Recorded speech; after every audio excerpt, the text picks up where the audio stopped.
келчи сүйгөнүм жылкыттой чөптүн түрүлөрүн мен жыттайм жыпар гүлдөрүн санадан такыр чыкпайсың да сагындым келчи сүйгөнүм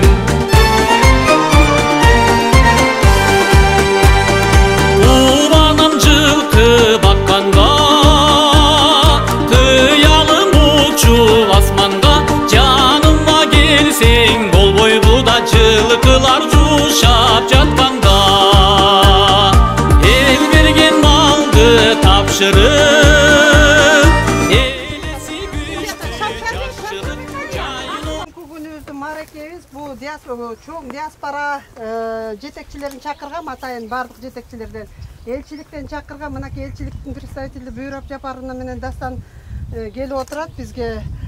Биздин бул чогулуу максатыбыз бул Нурбек балабыз кандай кыргыздын атын даңкын чыгарып, атыбызды алайга чыгарып, чет мамлекетке чейин, эл журтубузга чейин, бардык жерге чейин биздин Кыргызстан деген атыбызды чыгарып атат. Ошого атайын маларын алып келип, ошо диаспораларга суранып, кышкы жемине, малына, ой бу ат деген күнү түнү жейт экен, түнкүсүн уктабайт экен да, күнү түнү жей турган аттарга кичине колубуздан келишинче карточка ачып, диаспоралардын баары ошо карточкага ар бир коом канча колунан келсе, ким канча акча бере алат, ошого кол сунуп, быйыл кышкыга жем чөбүнө жардам берели деген ушул уюштуруп ушул топту атайын баарын чакырып мал союп айланайын. Нурбек, биздин максат баягы биримдик, ынтымак. Анан экинчи чети ушу 2 жылдан бери өзүң жалгыз тиги ушунча 35-40 аттарды барын жалгыз багып жүрөсүң. Ошого коомчулуктар жана биз уюштурган карточкага колуңардан келишинче жемине чөбүнө акча салуу. Анан экинчи четтен кыргыздарыбыз кичине ынтымактуу болуп, могу жерде карачы өзүбүздүн Кыргызстаныбыздай болгон жерге эс алуу максат. Ушу келип силерге атайын убактыңарды бөлүп, жакшынакай өзүңөрдүн ниетиңерди түз кылып, ойноп күлүп келели дедиңерде, мына Кудай Таалам погоданы да берди. Бүгүн дождь, ливень деп аткан погода дагы өзүбүздүн характерибизге окшоп кичине тиги жакшы погоданы берип турат. Анда эмесе аксакалдар, сиздер бата берип койсоңуздар. Амин. Амин, урматтуу кыргыз калкым, урматтуу туугандар, жердештер. Бүгүнкү ошо Кудайдан тилеп аткан батабыз түз тийсин. Баарыңыздардын ишиңиздерге ийгилик, ден соолукта болгула.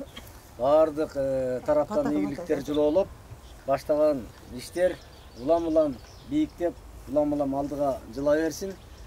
Бардыгыңыздарга чың ден соолук, ачык көңүл, жарык маанай каалайбыз. Ийгилик, жана ийгилик. Амин.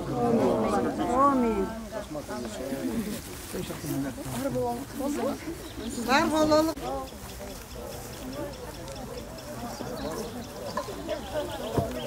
Мен де от жағып, сен ақсылықты эле шашлык кылдырып атабы.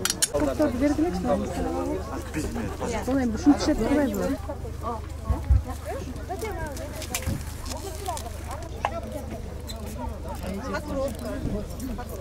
Видеонун ортосун басып койсоң анан запись жүрөт, билесиң. Мындай эле кооз болуп калат, ошо мындай карап. Подобрано, красиво, каркас вообще красиво.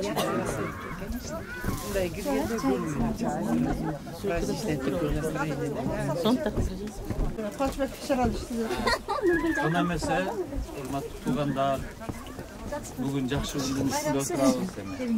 Ушул Нурбекибизге ишине ийгилик болсун. Жылкылары дайыма аман эсен болуп, өзү баш аман эсен болуп, биздин атыбызды мындан ары чыгара берсин. Сиздерге келген ар бир мейманга, ар бир кыз-келиндер, эркектерге баарына рахмат чоң. Өзгөчө канча сиздерге биздин аялдарды билебиз, аялдар жерде эркекimiz кереги деле жок деп тамашалап отурабыз. Сиздерге рахмат. Ушу бүгүнкү немесин дасторконго омен коелу, жакшы күндөр. Амин. Нанга караңыздар. Хош келипсиңер. Рахмат.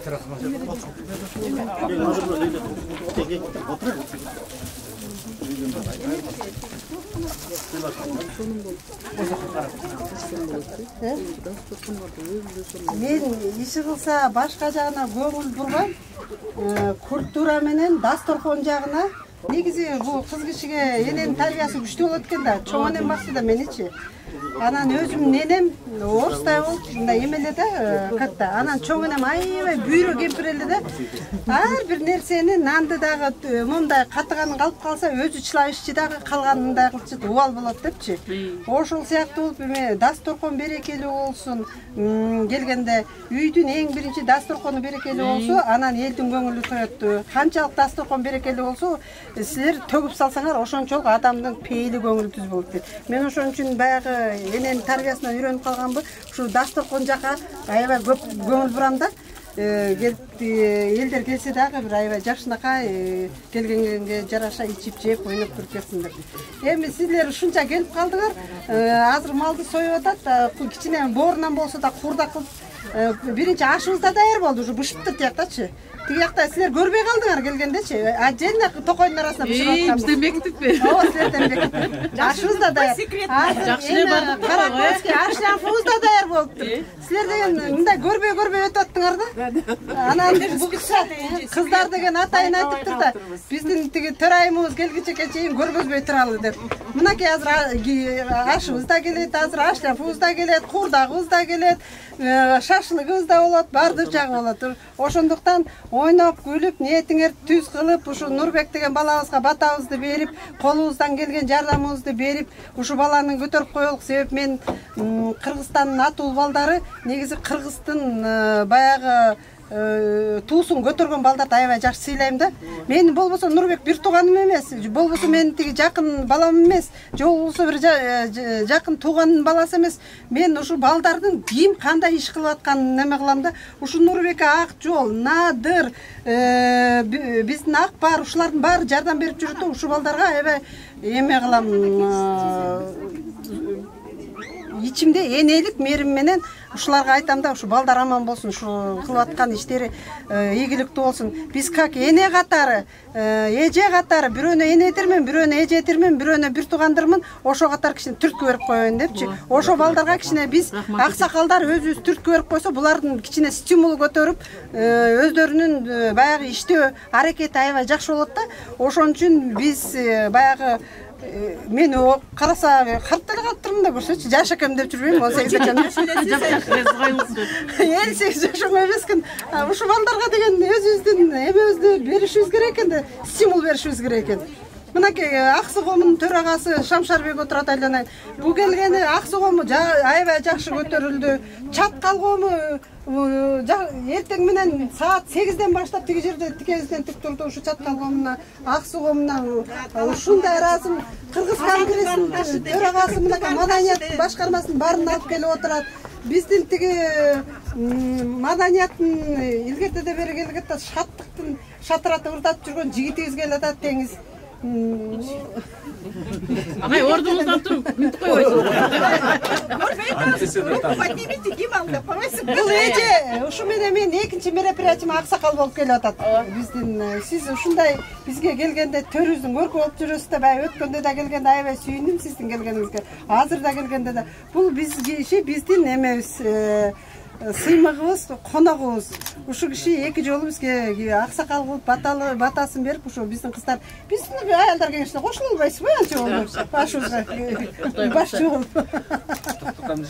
Мына бизде бүгүн Бурятиянын республиканын диаспоранын жетекчиси келиптир. Мен ала келдим. Москвада кыргыздарды. Жана эме чаттын ичинде жүрөсүзбү? Бурятияда кыргыздардын эмеси. Бурятия боюнча алар аябай күчтүү. Буларда улак өткөрүп эң биринчи эме кылып жүргөн балдар ушулар. Шакир Омонов деген жигит атайын ала келди, көрүп кетем деп келди. Бурятиядан. Кыргыздардын чындыгында жүрбөгөн жерибиз жок. Кайсыл жерде болсок да, ушул тынч эле болсок, бөлө кыргыздардан Кудай сактасын. Канчадан болот?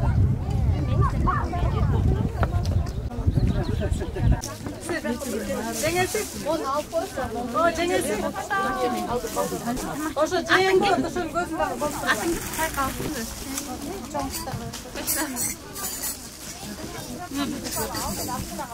Тамакчанын. Birinchi marta тамакчан. Ya haber ver.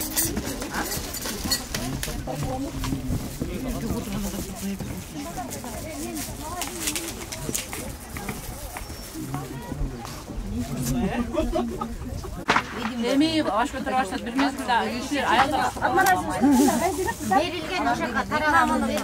Жоқ, керек. Балда иштеген. Анда демеден сұрап. Мына буяқта.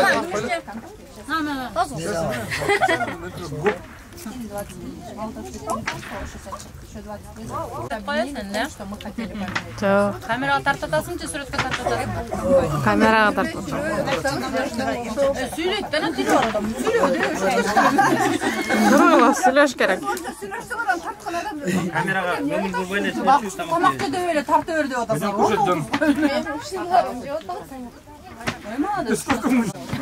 Şunu attım ya koyayım. Geçen ben özüm toydum.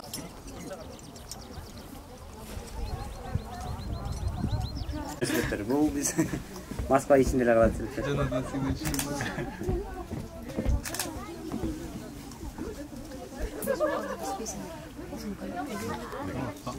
Tamam şu da tağırdı aytasın ne var? Жо, видео тартып атайм. Жалаң эле мостай отурушат болбойсу. Маған ой жокко булар байрам болуп атса деп. Жумуштар бүгүнкү жакшыдаштар кондо жолугуп аткан күнүңүздөр жакшы өтсүн. Биз кай жерде жүрбөйлү, биз маданиятыбыз менен, өнөрүбүз менен кыргыз эли бийик. Биз ушул жылкы үчүн келип аткандан кийин биздин ушул жигитибизге арнап жакшы тагдап берейик. Сиздер үчүн анан кийин биздин бүгүнкү кечебиздин неме күнөөкөрү Нурлан Нурбек. Асыл бир тукум салкын бир жайлоо жүргөнүн эриктин жылкы кайтарып келсеңчи мени сүйгөнүм эриктин жылкы кайтарбай келсеңчи мени сүйгөнүм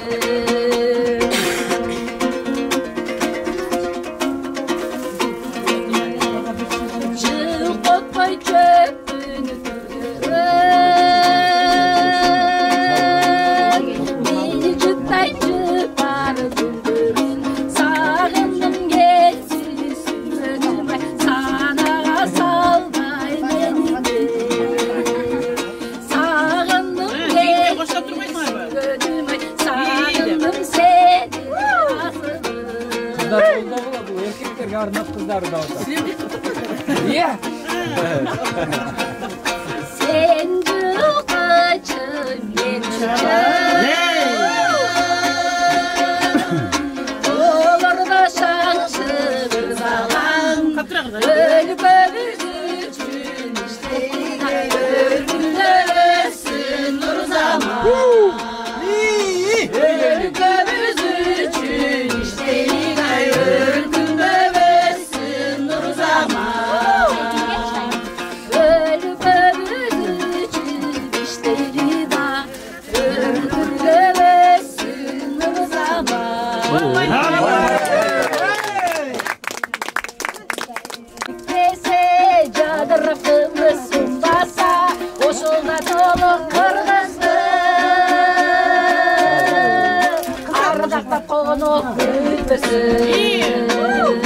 Кыргырда жылкы кишенеп казанда турбаса бышканет ошолда толу кыргызды ошолда толу кыргызды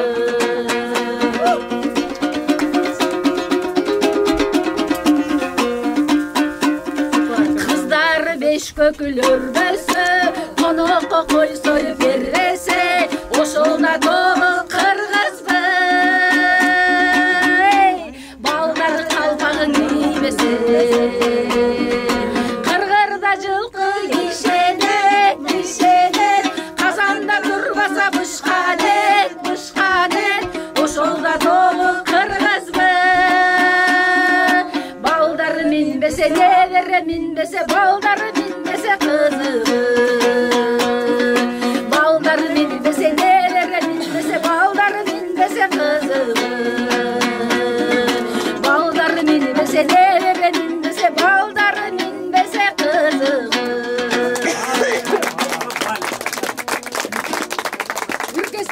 акцияга катыштым. Деңиз. Саламатсыздарбы, урматтуу эжекелер, урматтуу аксакалдар, урматтуу биздин айымдар жана жигиттер. Биринчиден ушу Кудайдын буйругу менен мына бүгүн ушу Донина айылында, Орус жергесинде, ушул Кыргыздын боз үйүндө жакшынакай таза аба алдында баягы ынтымак биримдик жыйыны болуп атат десем жаңылышпайм. Себеби ушу Кыргыздын эл үчүн күйгөн жигиттери, кыздары, адамдары ушул жака келип, бүгүн дагы бир жолу биздин ынтымагыбызды, биримдигибизди баса белгилеп, дасторкон жайып, Кудайдын ыраазычылыгы үчүн деп кан чыгарып, андан кийин ушундай жакшы дасторкондо биригип отурабыз. Ошого эң негизги себепкер болгон, демилге көтөргөн ушул биздин кыз келиндерди, аялдарды коргоо фондуна, ушул аял затына, эжекелерибизге, карындаштарыбызга чоң ыраазычылык сиздерге. Ушул жакшы демилге көтөрүп чыктыңыздар. Ушул демилгеңиздер ошол Нурбек инибизге ушул Кыргызстандан аттарды алып келип, ушул Москвада Кыргыздын желегин желбиретип, Кыргыздын улуттук каада салтын, өнөрүн дагы бир жолу даңазалап алып жүргөн ушул Нурбек инибизге кичине да болсо жакшы батабызды берип коелу, жакшы сөзүбүздү айтып коелу, дем күч берип коелу деген жакшы ой ниет менен чогулттуңуздар, сиздерге рахмат. Ошого колдоп келип берген аксакалдарга, эжекелерге сиздерге рахмат. Анан бир сыйрамда кыскача тааныштыра кетейин. Мына бул жерде биздин аксакалыбыз, мурдагы элчибиз, азыр координациялык Москва обласу боюнча координациялык кеңештин төрагасы Артман Токуров отурат. Бул жерде бүткүл Россиялык Кыргыз конгрессинин жетекчиси Кубанычбек байкебиз отурат. Кудайдын буйругу менен ушул бүгүнкү биздин ынтымак чайыбызга келип калган Бурятиядан келген диаспоранын жетекчиси отурат. Сиздерге чоң рахмат келгениңиздерге. Бул жактан мынакей апабыз отурат. Ушундай жакшы иш-чараларга себепкер болгон. Андан тышкары ушул биздин Москвада өтүп аткан иш-чараларды дайыма активдүү колдоп, коштоп, ар кандай жардам берип келген ушул биздин элчиликтин өкүлдөрү, элчиликтин кызматкерлери отурат. Сиздерге рахмат. Бул жерде мынакей маданиятта кызмат кылып жүргөн эжекелерибиз отурат. Белгилүү кухня сериалынын аткаруучусу Жаңыл эжекебиз отурат. Ой-ой-ой, вот я смотрю, где я ее видела, да. Спортсмен жигиттерибиз отурат. Анан да бир өзгөчө бир конокту мен сиздерге тааныштыра кетейин. Мен өзүм да кече эле Сергей Посадчанынан тааныштым. Бирок ага чейин кичине баягы жардам берип коелу, кыргыздар бир жакшы иш-чара негизи өткөрсө жардам беришибиз керек деген ой менен эле эч кандай ким экенин көрбөй эле биз жардам берип атканбыз, жаш жигиттер. Кечээ күнү ошол тааныштык. Москвада өзүңүздөр жакында билип атасыздар, Крок-Ситиде чоң концерт өткөн жатат. Кыргызстандан куудулдар, ырчылар, бийчилерибиз келип, аябай чоң концерт өткөн жатат. Концерттен тышкары дагы эки автомашина, жапжаңа салондон чыккан автомашина сайылып атат. Андан тышкары ошол Донинода өткөн Көкбөрүгө спонсор болуп бир жапжаң автомобиль сайып берген бир мындай кандай десем баягы көрүнбөгөн бир неме пайда болду да, ошо кыргыз диаспорасынын ичиндечи жакында эле. Мен буга чейин уккан да эмесмин, көргөн да эмесмин. Бүгүн келатып бир видео ролик таап алып, случайно бирөөдөн келип калып көрүп калдым. Мындай таң калып дагы бир чет аябай ыраазы болдум. Эжекебиз кайрымдуулукка да аябай чоң салым кошуп жүргөн экен. Маданият тармагына, негизи эле коомдук иш-чараларга чоң салым кошуп, бирок көрүнбөй келген эжекебиз экен. Көрүнбөй эле коеюн деп дагы азыр неме кылды, бирок биз сурандык эжеке, көрүнбөй койгонуңуз жакшы, бул Кудайдын ыраазычылыгы үчүн аябай туура жакшы нерсе, бирок кээде ушул эл үчүн күйүп, эл үчүн деп жүгүрүп жүргөн эжекелер, аксакалдар, байкелер менен кичине аралашып келип, бир өзүңүздүн кылган ишиңизди дагы көрсөтүп, таанышып кеттиңиз деп болбой азыр ээрчитип келдим. Айдина эжеке, сизге рахмат. Азыр бүгүнкү өтүп аткан, азыркы бердеги машиналар турган, бердеги реклама, ушул баягы боз үйдүн ичиндеги дасторкон жасалгасы, кыскасы эми да көп нерселер бар экен. Ушул эжекебиздин салымы чоң экен да. Ошо спонсор эжеке. Ушундай адамдардын чогулуп ынтымакта, биримдикте иш алып барганыбыз бул Кыргызстан үчүн дагы, биякта жүргөн мекендештерибиз үчүн дагы аябай пайдалуу. Биз ким өткөрбөсүн, кандай адам өткөрбөсүн, мамилебиз ал адам менен кандай болсун, туура эмес келишпестиктер болбосун, жакшы иш-чара үчүн, жакшы келечеги бар иш-чара үчүн биз жардам бергенге дайыма даярбыз. Анда эмесе биз ушул элчиликтин кызматкерлерине, аксакалдарыбызга, эжекелерибизге кыскача сөз берип койдум кабыл айтып кеткенге. Рахмат.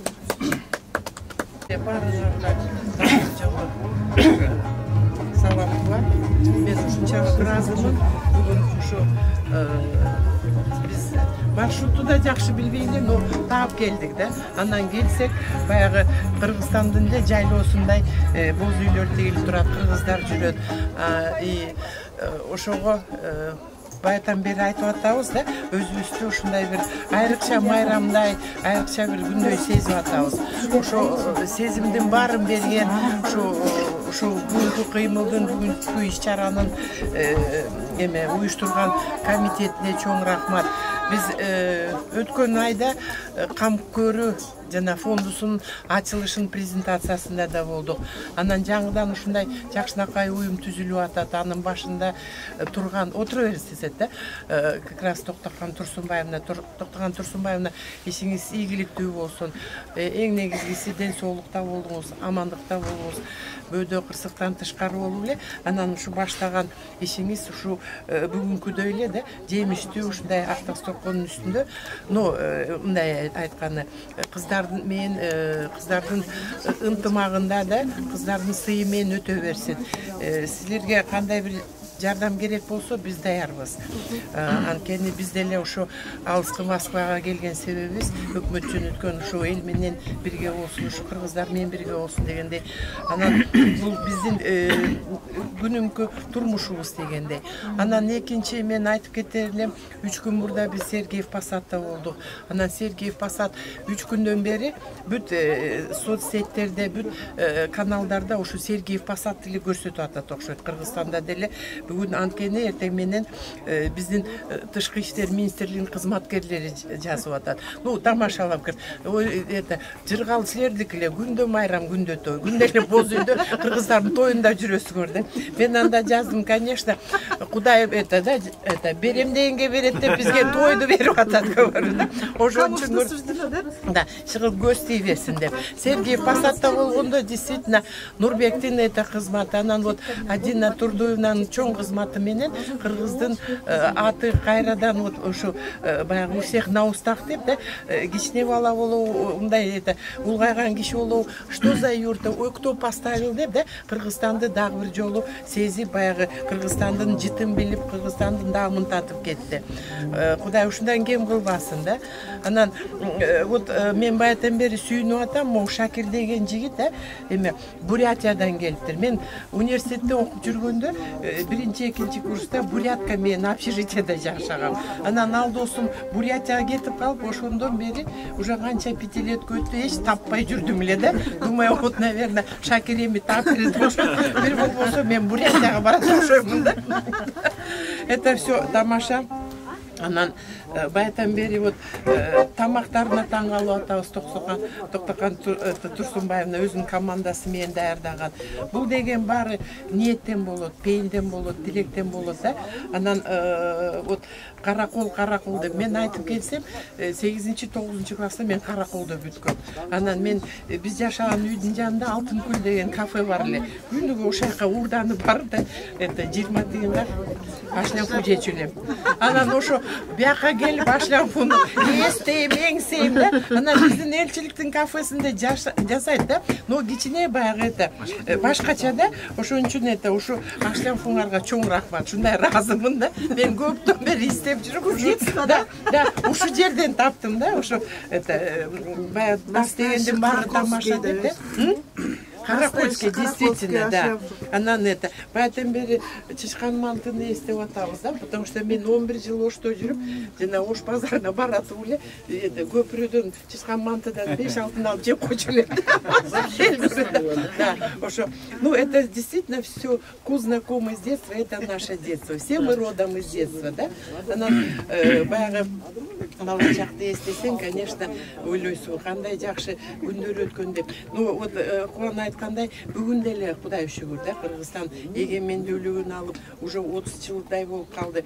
Кыргызстандын аты чыгып атат. Кыргызстандын вот баягы Кыргызстан өз эмесине калпына келип атканы сиздерден көрүнүп атат, сиздерден билинип атат. Сиздер дагы бул жерге эки бутуңарга жакшы туруп, ушундай вот уже башка деңгээлге өтүп дегендей, ушу эме Алла Таала колдосун, ар дайым эле ушундай жакшылык болсун. Анан баягы кече Кытайдын эмеси да, падышасы айтып атпайбы, ырыс алды ынтымак деп биздин эме да, сөзүбүздү, макалыбызды. Действительно, ынтымакта болсок, ар дайым ушундай дасторкон болсо, мындан өтөрү деле жок дейм да. Ар кимиңердин үйүңөрдө жакшылык болсун, мындай токчулук болсун, ушундай нан болдусун, ушундай дасторкон болсун да, баарыңардын ишиңер илгери болсун. Бүгүнкү маареке жакшы өтсүн, баардыгы ойдой болсун да. Анан ушу темпенен эле Кудай кааласа алдыга жыла берели. Тем более биз бүгүн элчи келе албай калды. Коломенскийде Якутия презентация кылып атыр. Анан элчи барып сүйлөшүп, анткени биз эмки жылы перекрестный год болот деп атабыз. Анан Якутиянын культурасы бизде болот деп атабыз. Ошону барып бир сүйлөшүп, баягы таанышып дегенде, тааныбызды сыйлабыз деп, бүгүн таанышып алса, анан биздин да иш-чараларыбыз ийгиликтүү өтөт деп. Анан мен Нурбекке да чоң рахмат деп айтайын дедим эле. Баягыдан бери ар бирин ойлонуп атам. Биринчи ушундай эме болуп атат. Опыт дегендей да. Баягы ещё жем анан эме да. Жем кормга эч ким ещё токтогон турсунбай, эч ким ещё акча чогулта эле мындай кылып да. Ну, я хочу сказать, чтобы это биринчи кадам болсун. Биз Дастан экөөбүз да эме ишиңер ийгиликтүү болсун, анан чтобы, говорят, ваши жизни личной все всегда было отлично деп да. Биз кичине бир вот эметип койдук да. Уз биринчи. Кошумча болсун да. Ну, это просто көп болсун башкаларга жугуштуу болсун, үлгү болсун дегендей да. Биз баштап коелу эми. Элчилик 1, 2, 3, 4, 5. 5 минут. Я же вам говорю, чтобы в вашей жизни личной было все всегда отлично, да? Бардыгы 5 минут макулбу, да? Вот биринчи кадам ушундай болсун иши кылып, да?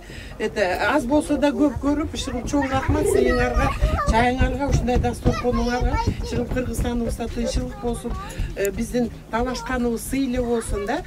Баягы ким билет, биздерде айтпайбы, жүрөлүчү жүрөк оорутпайт деп, да?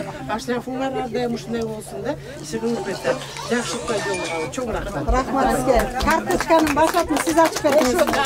Мынакей элчиликтин биздин башыбызда турганда эмне деп айтат? Сиздер уже карточканын башын биринчи башатын ачып бердиңер. Биздин азыр эртең биз кеңешип сүйлөшүп, кимдин намын ачылат, ошого ушу сиздердин акчаңыздарды именно ушу жерге саласыз. Элчилик деп салабыз. Мүмкүнчүлүк жагын колдоп, Нурбекти жалпы кыргыз жамаатын колдоп, сорундарына көмөктөшүп, татынакай боз үй тигип, боз үйдүн ичине жашынакай дасторкон жайып, Мадина айым сизге чоң рахмат. Бар болуңуз, бай болуңуз, мындан да бай болуңуз дегендей сыймыктанган эжелерден болуңуз. Эми барыңыздарга туугандар, урмат сыйга бөлүнгөн узак өмүр каалайм. Кубанычыбызды бөлүшүп, үйүтүбүздү көрүшүп, сындашпай, сыйлашкан, сырдашкан достордон болобу. Ошон үчүн менин кааларым мындан ары жаштылыктарда ушундай бай жашынакай дасторкондордун үстүнөн жолуксуп жүрөлү. Чоң рахмат. Биздин кошумчабыз биз Нурбек жердеш болобуз. Эми карточка кыласыз ошондо. Мен түшүндүрүп кетейин, тууган болобуз, уруубуз бир болот, жердеш болобуз. Өткөндө келип, ал шечи жардам берип, Павлов паспортто жардам берип, мындан ары да кандай эмне десек, азыр от бар, чөп бар, жем бар. Кышта бир аз кыйынчылык болуп калат. Ошондо бир аз жолуп калат. Сразу билинип турат да. Түшкөнү паспортениясы канча баланс ушулардын баары көрүнүп турат. Россия боюнча бизде эме болуп атпайбы? Биздин чоң конгресс болуп атпайбы? Ошонун президентибиз. Сиз. Сизге мен бир белегім бар де, сізге шаққан кошелек ала келдім әлі. Оның мойны келіп алып. Çoğuk var. Kartışkan salvam. Точно yine çok cemgele aksa toğutmak oldu. Bunaki elçilik bergen hemenin akçanını hazır alıp тұрып şu kaşılık benim Nurbek'e cemge çoğutmak oldu. Сумка под купюры. Прям подходит, хороший тиги. Тели қатарым мына офисіңер келіп қойсыңар. Ұлы туыздың рухани байлығын, салт санасын шетелге танытуда, Москва жергесіндегі мекендештердің арасын біріктіріп, елде ері шарқа қылып тұрған асыл қасиеттердің бірі қайырымдылық іштерін ұйыштырып жатқан. Енді қырғызша АКО деп қойдық, коммерческий емес ұйым деп қам көру сізге тапсырып қойырсақ.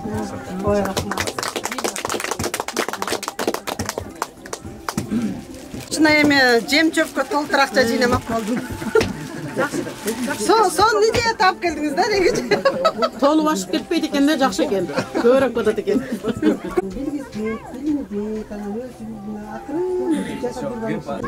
Бирөөнүн элинде келип, мындай кожоюнду кылган андай болбойт экен. Себеби дегенде болгондо дагы Россияга окшогон, Кытайга окшогон, Америка окшогон империяны барып, өтүңү төр келген болбойт экен. Башыбыздан көп нерсе өттү. Кыргыздын башын бириктиребиз, андаймда деп. Биз күчтүүбүз, бизде көчмөн элбиз, духубуз күчтүү, барып бирдеме кылсаң, ордуга бат эле коюп койгудай да. Мына Нурбектер дагы мисалы башында келип, мына кышында биз көкбөрү өткөрө коелу деп канча ызчы чыкты. Елдер, адамдар ошондой деп дароо эле баягындай башка жагына буруп, сындыра турган сындырып ордуна коюп коет экен. Ошон үчүн биздин негизги ичибиздеги өзүбүздүн оюбузду биз баягы восточный философия менен, Кытайлар айтканда акырындык менен анан өзүбүз тише буш, дальше будешь дегендей, ошондой биз саясат кылышыбыз керек экен. Мен элдерге дагы айтып кетет элем, коомдун жетекчилерине, элчилик мени толук колдойт дейм. Себеби дегенде бизди баягы бейбаш андаймындай деп квалификация кылбай, өзүбүздүн маданиятыбыз менен спорт жагынан, жакшы жактардан, жакшы нерселерден көргөзүп барсак, андан кийин акырын көнүшүп кетет экен да бизгечи. Себеби дегенде биздин маданиятыбызды, кандайдыр биздин өңү түстөрүбүз башкача көрүнүп кетиши мүмкүн экен. Хотя кече күнү биз ошо жана еврейлердин конгрессинин, алардын дагы ассоциациясы бар экен. Конгресстеринин дүйнө жүзүндө да ошолордун кече күнү жолугуп калдык. Алар ошондой деп атпайбы? Алар айтканда мен айттым еврейлерге. Дагы силер биз үчүн үлгүсүңөр, карап өнүгүп атабыз, бирок биз дагы өнүгүп атабыз. Мына 100 жыл, 200 жылдык карталарды карасаңар, немистер жазган, англичандар, итальянстар, Кыргызин рейх деп, могу Рязанда, мына Туладан ар жагын баары эле кыргыздын жери деп жазылып жүрөт. Биздин ата бабалар жашы жерлеп жүргөн жер экен. Биз ага азыр биз ээ боло албайбыз. Ага не претендуем.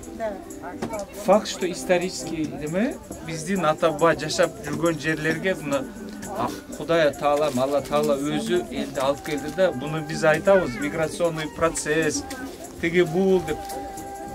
Бул дагы негизги бул себеп болуш мүмкүн эмес. Мүмкүн бул Алла Тааладан өзү. Кыргыздын ушул жерде кыргыздар басып жүргөн, кайсыл бир кылымдарда басып жүргөндө кайрадан кыргыздарды көчүрүп келип коюп атпайбы? Бул эми бул мисалы азыркы жашап аткан бийликтегилердин деле ой эмес. Мисалы Кыргыздын президенти атайын айдап келген жок. Россиянын президенти чакырган жок, туурабы? Биздин эл өзү ушундай келди, кандайдыр бул Кудайдын буйругу, жаратылыштын баягы кубулуштай эле болгон нерсе болуп атат да. Биз дагы Москвада көп жыл жашап койдук. Башында аябай кандайдыр бир мындай тревожный, мындай аябай эме кылчубуз да, тревожный жүрөгүбүздө. Кандай болот экен? Элди батырабы? Себеби канча жаман жакшылар болуп кетти да. Ошого Токтогон эже айткандай биз акырындык менен биригүүбүздү дагы. Себеби биз биригип атканда, сиздер билесиздер, Россиянын атайын кызматтары бизди тытып жиберди. Ар бир адамдардын баарын чакырып, Лубянкага чейин чакырып, биз ошон үчүн биз акырындык менен башташ керек. Кудайга шүгүр, азыр бардыгы билет. МВД дагы, ФСБ дагы бар. Биз жакшы мындай акыл эси бар, Россиянын саясатын колдогон жакшы эл экен депчи. Ошон үчүн мына азыр жакшы мындай майрамдар болуп атат. Кудай буйруса мына Сергеев Посадта өттү. Ошо Русский мир деген фестиваль, кичинекей эле фестиваль болчу. Ошолордун попечительский советинде Кыргыз конгрессиде турат. Башында биз көп жардам бердик. Бир эле Сергеев Посад эмес, көп жерлерде өттү. Биздин артисттерди жетелеп, күрөшчүлөрдү жетелеп көп жүрдүк. Мына эми азыр чоң деңгээлде болуп, кыргыздарды дөңгөрөп таанып, бир эле Кытай мамлекети эмес, Орус мамлекети дагы күч менен бизди таанып атат. Тааныган аябай жакшы да. Биз мүмкүн болушунча ар бирибиз ошондой салым кошушубуз керек кыргыздарды. Мына 2003-жылы мына Кыргыз тил маданият борбору ачылат дегенде биз колубуздан келген жардамды берип куруп койдук эле. Орустар биринчи жолу билесиз, парк культурада кыргыз тилин үйрөнүп атат. Орустар кадимкидей орус кыздар сүйлөп, мен балдарга тамашалап айттым эле. Мен жаш бала болсом, келечегим жок болсо ошо кыздардан үйлөнөт элем деп. На самом деле да. Себеби дегенде биздин тилде кадимкидей сүйлөсө, мүмкүн Кыргызстанды сүйүп жакшы көрүп калат, ошол жака кетип жашайт. Азыр эми аралашып атпайбы? Ошо кызмат келет деп туруп ушул аялдарды коюп койсо, ойлонбой койсоң болот да. Бардыгы на высшем уровне, мына кече күнү Шанхайский организацияда силерди коюп койсо, Жээнбеков жөн эле жата берсе болмок да. На высшем уровне тосуп алмак. Себеби дегенде колдорунан баары келет, ар бир мелочь, даже ему шлемфуну бергени, бул магдоносиц калып кетти да. Тияктачы. Ошого сиздерге чоң рахмат.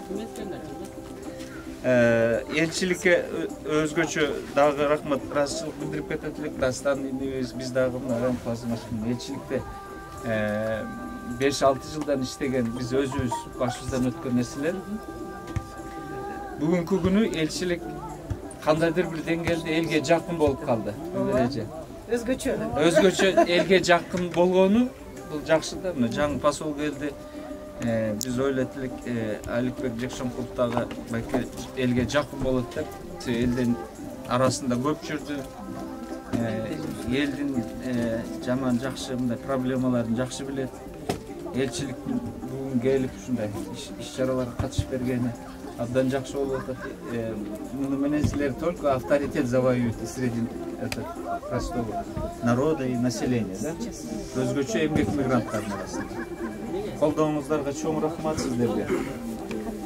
Биз болсо өзүбүздүн колубуздан келген, өзүбүздүн деңгээлибизге жараша Нурбек инибизге да жардам беребиз. Дайыма биз кызматтабыз. Ар бир элге дагы тилекке каршы элибиз көбөйүп атат.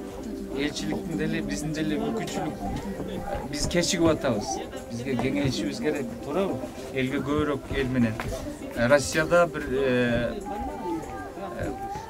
Россиядагы көрүнүктүү улуттардын арасында кыргыздын желеги дайыма желбиреп, кыргыздын аты дайыма чыгып жүрүшүн мен каалайт элем, мен тилейт элем. Сиздердин бардыгыңыздарга ден соолук, тилеген тилегиңиздерди берсин Кудайым.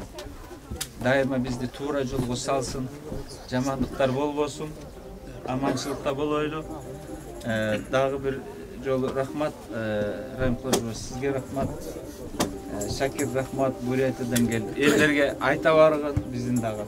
Биз силерден аркадабыз, бирок Сибирдегилерден.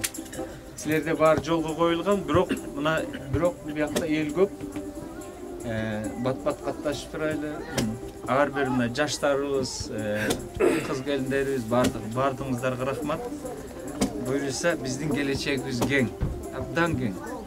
Ынтымак болуш керек барча. Ошол элчилик менен бирдикте мамлекет сөзсүз түрдө колдоо көрсөтүш керек. Себеби дегенде силер биздин баш.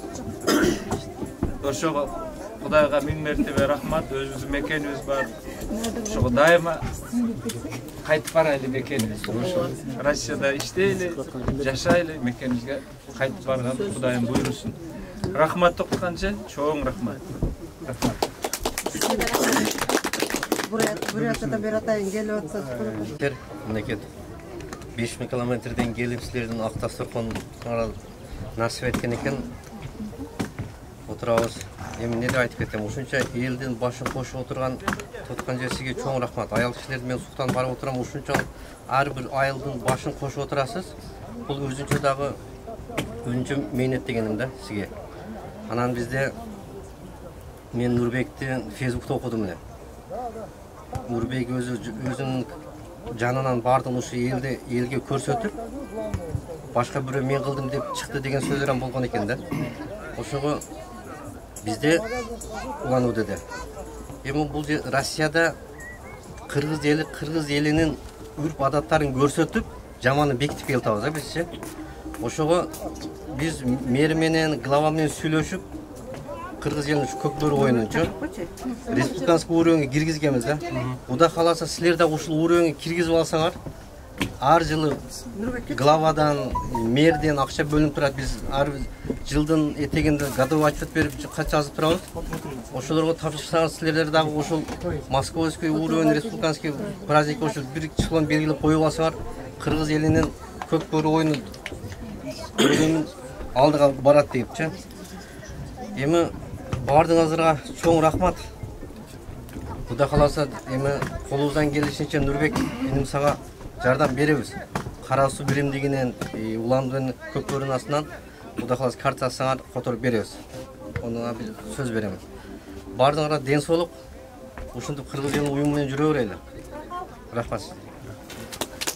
Толкунданып турам, себеби мен ушул силердин дасторконуңарга, силер менен бирге ушул Нурбектин жардамы менен, Нурбектин айтканы менен ушулерге келип отурам. Ошо биринчиден Нурбек ыраазымын, силерге да ыраазымын. Ушундай ак дасторкондон мен көбүңөрдү азыр жакшы таанышып атам. Себеби кечирип коюңуздар, өткөндө аксакалдарды чакыр десем, мен аксакалдарга барсам, жут аксакалдар жок. Аксакал деген мен үчүн баягы сакалы бар, мындай кийген кишилер. Анан ошол жерде баягы бизде актерлор эле го. Современный аксакалдар. Жүрүңүз башка аксакал таппай койдум. Так что кечирип коюңуздар, силерге кечирим сурайм, что силерди аксакал катары кабыл албап турум. Эми баягы адам көп болду да, ошондуктан дагы жолу кечирим сурайм. Сизге рахмат, ошол жерде поддержка жасадыңыз, моральная поддержка чоң болду, биз Нурбек экөөбүз болдук. Анан ушул токтукан эже менди таанышам деп аткам, сураныкчы, мына бүгүн жанымда отуруп калды. Сизге рахмат. Вообще баарыңарга мен бүгүн аябай кубанычтамын, ушу силерди көрүп, силер менен таанышып, мына Надырга рахмат, Надыр колуман жетип алып келди, эже жүрүңүз мына Кыргызстан менен таанышалы депчи. Мен силерге дагы бир жолу ыраазычылыгымды билдирем, сизге дагы, Нурбекке дагы, анан баарыңарга ушул жакшылык каалайм. Жакшылыктар болсун, ачык асман болсун, тапканыңар өзүңөргө буйрусун, эже карьераңыз өссүн. Мына ушул жерде отурасыз, сиздерге рахмат. Ушунча элдин башын бириктирип, ушул Кыргызстанда болбосок дагы, Кыргызстандагыдай кылып ушинтип чогултуп элди алып жүргөнүңөргө рахмат силерге. Ушул жерде мына обслуживание кылган, ушул жерде организовать эткен эжекелерге баарыңарга рахмат. Себеби как будто Кыргызстанда элебиз, ушундай сезимде болуп атабыз да. Себеби деген ошонун баарын организовать этип, элге ушундай бир жаркын маанай тартылганыңар үчүн рахмат. А ушул жерден эң бир күнөөкөрү, баягы виновник торжества дегенде мына менин эним ушу Нурбекке, мен ушуга да аябай ыраазычылыгымды билдирем. Себеби экөөбүз жакында эле тааныштык, бирок ушу таанышканыбызга карабай биринчи мероприятияны экөө чогуу өткөрдүк деп эсептеп атабыз, Павлов Посадтачы. Анан эми кийинкилеринде буйруса чогуу өткөрөбүз. Кстати, могул 22-синде концерт болот, ошого келгиле. Мен силерден суранам, жакында 22-синде кол бүт реклама турат. Жакшы ошол Рахман Разыков жетектеген Кутулдар группасы келет. Анан ушул Сатыбеков менен Каримова келет. Ошолорду биринчи чакырып атабыз, бирок экинчи концертибиз 24-үндө. Эгерде силер айтсаңыздар, ошолда карайбыз, кайсы артисттерди көргүңөр келет. Эми Кыргызстандан келген артисттер эми кичинекей баягы частица деп коет орусча, кичине Кыргызстандын бир бөлүкчөсү, ошону кимди көргүңөр келет, айткыла. Себеби бизге продюсерский центр. Мына бүгүн эле бир эже менен тааныштым ушул жерде. Алда эже ырдайт экен, айттым, келгиле, жолугушалы, сүйлөшөлү депчи. Ошол продюсерский центр Феникс, мен атайын ошентип койдум өзүм. Ошол Феникстин легендасына байланыштуу. Ошого мына силер менен баштап атам. Нурбек менен мына бул эжелер менен. Ошондуктан мен дагы бир жолу ыраазычылыгымды билдиргим келет. Баарыңар аман эсен болгула. Кудай буйрса мен сізден сұранып кетеді делем, бирок силерге үлгү болуп кетейин деп атам. Мен бүгүн как ишкер катары, мен продюсер центрдин борбордун жетекчиси катары мына бүгүнкү ушул биз чогулуп отурабыз. Токтогон эже айткандай мына Нурбектин аттары үчүн бизде гость программа Нурбектин аттары, ошондуктан мен как ишкер катары 50 000 рубль, пока 50 000, потому что мен алдыда концертим турат. Ошондуктан 50 000 рубльду ушул Нурбектин биринчи ишкерлерден болуп мен карточкасына салам. Нурбек отчет беріп қойыңызшы. Нурбек отчет беріп қойыңызшы. Сіздің емеңіз жақсы ма? Ең жақсы бастаңыз ба? Құдай жолса, ертең карточка açылады, бұл сенің қолыңа тибейді. 50 000-ді де бұяққа карточкаға саласыз. 55 000 ес уже, да? 55 000 ес. Қалған қомчылықтардың бары ошо реке келеді. Мынаки башыбыз болып, біздің өкмөттің жетекчилигинин астында ушул эки сумкабызга толтурабыз. 55 000 уже сенин жемчөгүңө даяр. Толгунда келесиз.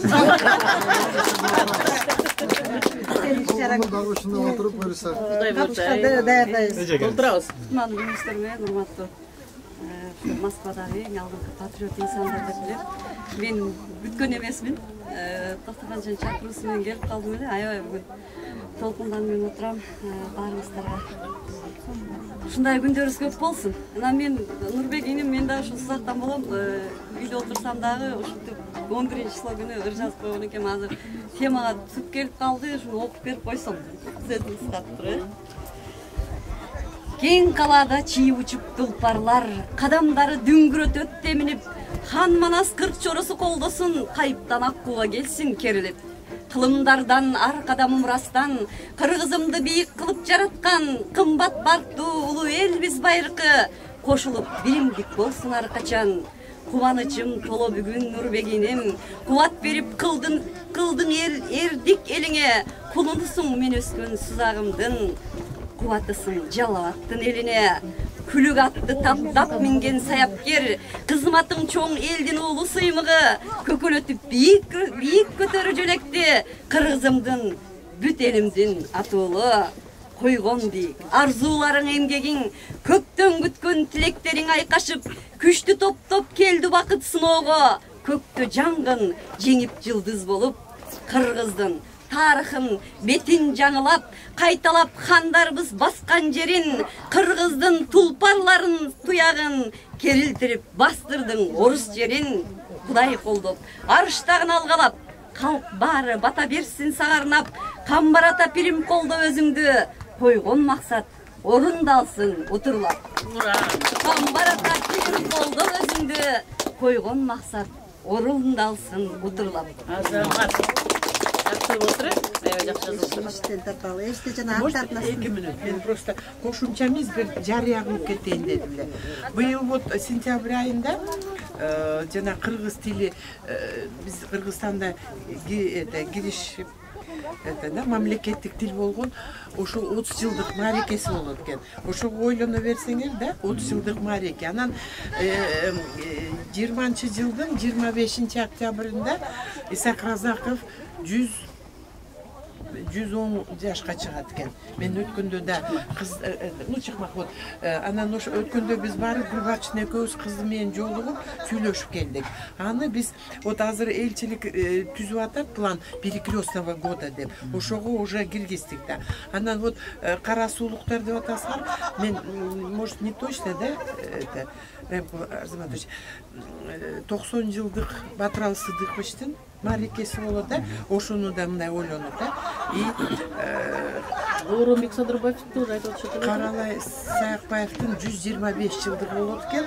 И 100 жылдык эме Турдакулу Субалешке. Вот Батыралы Сыдыкович кыргыз тилин, анан это Саякбаев Каралаев и Турдакулу Субалеште это официально өкмөттөн биз эме алдык да. Ошону ойлоно берели да. Может быть, как-то ну, бир это уюм, допустим, это да, Батыралы Сыдыковичка арнап бир конференция эме өткөрсөк, ну, сентябрга чейин эме жанагы кыргыз тилинде. Может быть, Дом национальности или чего. Ыржансып, да, вот так вот. Макулбу, сиздин это продюсерский центр, да? Биз жана мектеп ачпадыкпы элчиликтин астында. Ар бир суббота саат 2-де сабак берет Роза Адышевна. Скоро в школу деп, это разговорный детский клуб для детей мигрантов. 6-7 мугалим иштейт на безвозмездной основе, они просто волонтерами. И буйырса 16 августа их выпускной бал будет. Там пришли 6-летние детишки. Вот многих детей не берут в школу, потому что они команды не понимают. Садись, иди, как зовут. Азыр уже ырда бийлеп калышты. 16 августа буйырса вот тоже биринчи бир как выпуск кылып, да, но ошону деле ойлоно берсең, может, этот разговорный клуб каждую субботу работает, да, там на территории посольства, можно тоже их снять, да, их вот и КТРК показали, и Супара показали, да, но именно вот, что это ускоренные курсы, буквально 8 или 16 уроков проводят, да, но самое главное, вот, жана мугалимдерге чоң рахмат, биздин эле кыздар бир тыйын албай ошо 25 баланы үйрөтүп атат. Кыргызмын деген адамдар сизди колдойт го сөзсүз. Рахмат. Анан ушул токтокон эженин дагы бир эмесин айтып койгум келип атат. Мен эжекени бүгүн экинчи жолу көрүп атам. Өткөндө мынакей жана кам көрүү деген мероприятиеңерде бирге болдук. Эже сиз менен болдум, сиз менен болдум мен. Анан негизи эле мен деле өзүм ошол эл арасында жүрүп чыккан бизнес менен иштеп жүргөн элем. Азыр токтоп турат, Кудай буйрса жакында чыгып турам. Аял кишинин өзү үйүнө барганда ушул дасторконуна карап туруп эле мен баа берем да. Негизи кайсыл жерге барсам дагы мен дасторконго карап туруп ошол үйдүн аялына баа берем. Мен өзү ушундай эмем бар. Мен токтогон эжеге дагы өтө жогорку баа берип атам. Анткени өткөндөгү ушул өткөзгөн майрамдык кечеси да аябай жакшы болду. Элге жайган дасторкону мен көп ар жак бер жакта жүрөмүн. Мындай бир меймандосту мен эжеден көрдүм, чындыгында аябай жакшы. Уюштуруу жактары да анан кыздарыңызга берген тарбияңыз да өтө катуу экен эже. Жакшы, сиздин эмгегиңиз зор үчүн ушундай нерселер бүт жаралып атат да. Ошол сизден болуп атат. Ишиңерге ийгилик эже. Жакын боло ойлоп дайыма. Мынакей ишкер аялдар менен бирге болгон аябай жакшы. Мен ошол күнү эле токтокон эжеге дагы аябай суктанып отургам. Ой, бул аялдар эмеси менен аралашып жүргөн бул жакшы нерсе. Мен уккан эмес экен да ал эменичи. Силердин группаңарда мен жерде эжем бар экен, ошол жерде эже өзүнүн эмеси менен бүгүн экинчи жолу келип отурам. Албетте бул аялдар жасайбыз, анан мындай кылабыз, андай кылабыз десе, эч убакта отказ албайбыз. Наоборот, канча мүмкүнчүлүк болгон сайын поддержка кылып, бул нерсени өстүрүп чоңойто бериш керек да. Aman ayrılık cadolu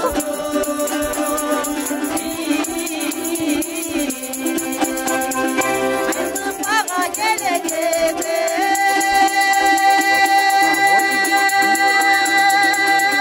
Alkanlarından salbayrıyım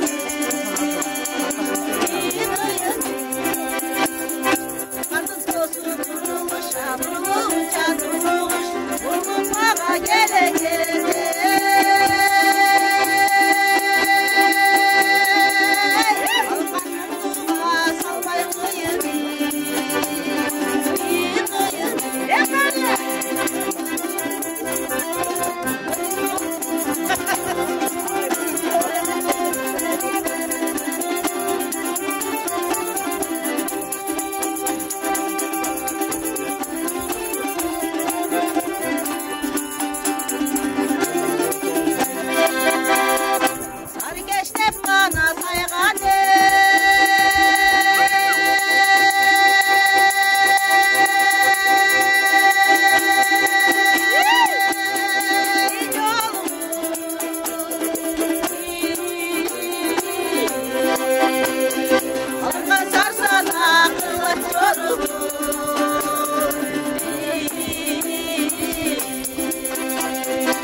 Ошондо Гүлөнхан генеральный директор болчу да. Мен мугалим болуп арасында сүйлөгөнсүң деп жаңылда мен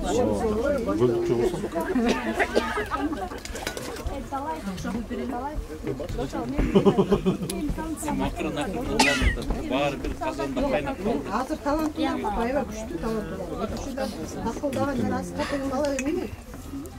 Өтүшүдө эң талант ошол бала. Кичинекей болсо дагы тилинен чаң чыгып, ошо ордондун менен алып барат аябай жакшы. Такшы алышты бул жерде алып бара беришип. Күндө той болса такшы алышты. Мен деле үйрөнмөкмүн. Күндө той болду.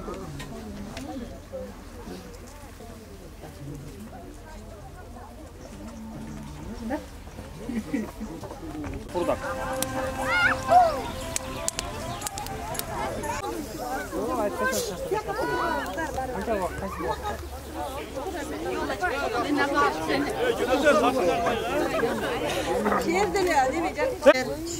Туугандар, бүгүн бул коомчулуктун башын бириктирип, ушул ишти көптөн бери жасайбыз деп келаттык элек. Мына Кудайдын тиги болгон буйрган күн экен. Ошо буйрган күнүндө биз ушу атыбызды алайга чыгарып, кыргызыбыздын даңкын көтөргөн Нурбек деген уулубуз, биздин канатыбыз, жаш балабыз жакшынакай көк бөрүнүн өзүбүздүн улуттук оюнубузду Россия жергесине, бардык жергесине өзүбүздүн кыргызыбыздын келечекте болгон ат оюнун көргөзүп чыкты. Ошондуктан бардык коомчулуктун жетекчилери биз биригип, кеңешип, ушуреки Нурбек 2 жылдан бери өзүнүн чөнтөгүнөн, өзүнүн маңдай тери менен күнү түнү жеген аттардын жемин, чөбүн өзү көтөрүп келген. Быйыл сизге Нурбекке биз ушу коомчулуктун жетеги ар бир азыр коом көбөйбөдүкпү баарыбыз тең. Ошо коомчулуктун жетекчилери бир кичине салым кошолу деп атайын ушу жерге иш чараны баштадык элек. Иш чараны баштаганыбыздан мынакей башыбызда турган элчилик эң биринчи иш чараны баштап картабызга биринчи элчилик которуп берди. Андан кийинки эжекебиз сразу эле 50 000 акчаны сразу которуп берди бул киши дагычы. Ошону менен биз картага салып ноябрга чейин чогултуп, ноябрь айында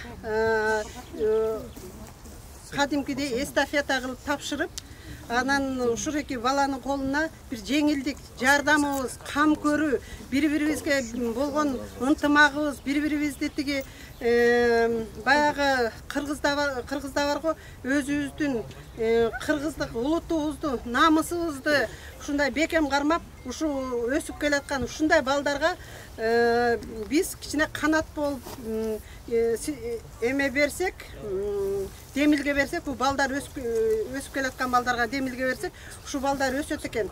Ошон үчүн бул тиги именно биздин кам көрүү аялдар кеңешинин атынан ыраазычылык катты жазып келдик элек, ушуну тапшырып коелу дагы. Андан кийинки экинчи эстафетаны ким?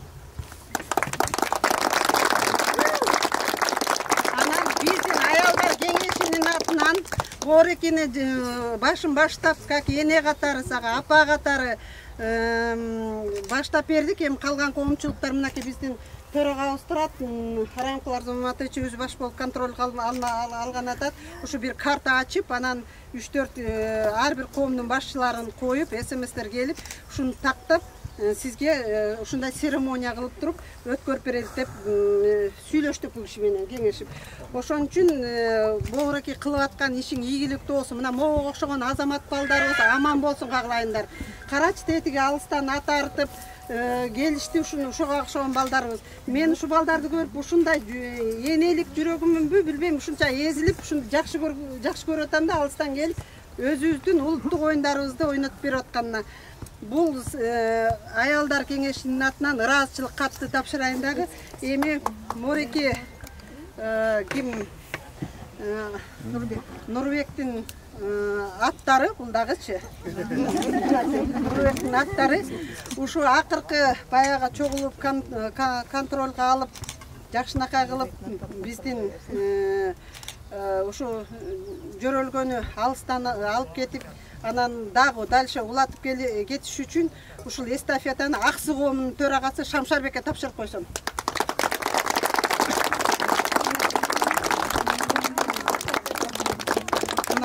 Эми ушул атты Нурбекке окшоп кийинки коомдорго берип, ар бирибиз ушундай тиги салым көргөзүп, бирибизге бирибиз жардам, бирибизге бирибиз ынтымак, бирибизге бирибиз колдошуп туралык. Браво! Нурбектин бул жасап аткан иши тарыхка кала турган иш жасап атат жалпы Кыргызга. Нурбек сага бекем ден соолук, үйлөлүп бакыт, аман бол. Ар дайым Кыргыздын атын алыска чыгарып жүрөр. Нурбекти колдоп жүргөн балбандарыбыз, рахмат силерге. Ар дайым ат үстүндө жүрөргүлө, күч кубат. Бишкектен келген өзүбүздүн жигиттер, силерге да ыраазычылык. Кечеге адамды сүйүндүрүп, эжебиздин сайып берген байгезин алып отурдуңар. Кыргызстандын дагы бир намысын коргоп, эжеке сизге да чоң рахмат. Анан ушундай Нурбекте уулдарды дайым колоп агай Кубаныч Шыралиевичтей жигиттерибизди мамлекетти башкарган ушу жигиттер болот экен, мамлекетти коргогон жигиттер болот экен. Бирок ушул жигиттерди төрөп, эң негизгиси тарбиялап чоңойткан энелер болот экен. Токтокан жеге мага бизге жеңе болот Аксыга. Сиз уюмуңуз менен келип ушунча элдин башын бириктирип өткөрүп атасыз. Энелик мээримиңерден ар дайым ушундай эле жүрө бериңиз. Баарыңарга бекем ден соолук. Айкөлдүңүздү көргөздүңүз бүгүн. Командаңыз менен Кудай буйрса силер ишенип тапшырган эстафетаны улап кетебиз. Аксы биринчи. Бул Нурбектин деген аты деген эмне үчүн алган себеби ак аттар болсун, ак пейилдүү, ак ниеттүү аттардан болуп, иши ылайым эле зоолоп, өзүнүн деңгээли мындан да өтө болсун деп баарыбыз бир бата берип коебузбу алакан жайым гана омин. Ылайым эле иштеген ишиң алдыга жылып турсун, ата энеңдин алдында жүзүң жарык болсун. Жеке эле ата энең эмес, бүт Кыргызстанга атың чыккан бала болдуң. Биздин коомчулуктун атынан жана биздин ушуреки эжекелерибиздин, агаларыбыздын атынан сага чын ден соолук болсун, ишиңе ийгилик болсун. Бардык кайда жүрбөсөк дагы ушу жаштарыбыз, алакан жайып турган кыргыз балдарыбыз баарыңар аман болгула, ден соолукта болгула каалайындар. Кайда жүрсөңөр да баарыңардын ден соолугуңар менен аманчылыгын гана тилейбиз. Амин.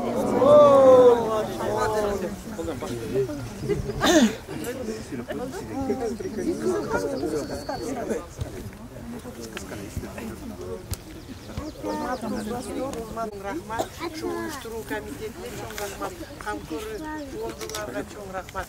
Бардык бүгүнкү катышкан адамдарга чоң рахмат, терең ыраазычылыкты билдиребиз да. Нурбек, сага айланайын да, алтын башың аман болсун. Чыгылып баарыңар бар болгула, бай болгула. Кыргызстандан келген балдар да, силерге да чоң рахмат. Кыргызстандын туусун ушундай Россияга көтөрүп бизди колдоп бердиңер да. Бардыгыңар амандыкта, жакшылыкта болгула. Чоң рахмат. Тарыхый күн деп эсептесек болот деп ойлойм. Мына биздин инебиз Нурбек 2-3 жылдан бери башында 28 ат алып келип, андан кийин 32 ат болуп ошойт бүгүнкү чейин. Барып бул жерде турат. Ошону менен бирге биздин мекендештерибиз, биздин сыймыктуу атуу команданын өкүлдөрү келип, мына биздин жогорку деңгээлдеги чоң мааракеге катышып, эжебиз сайып берген соорундун ээси болуп бизди абдан кубандырып отурат.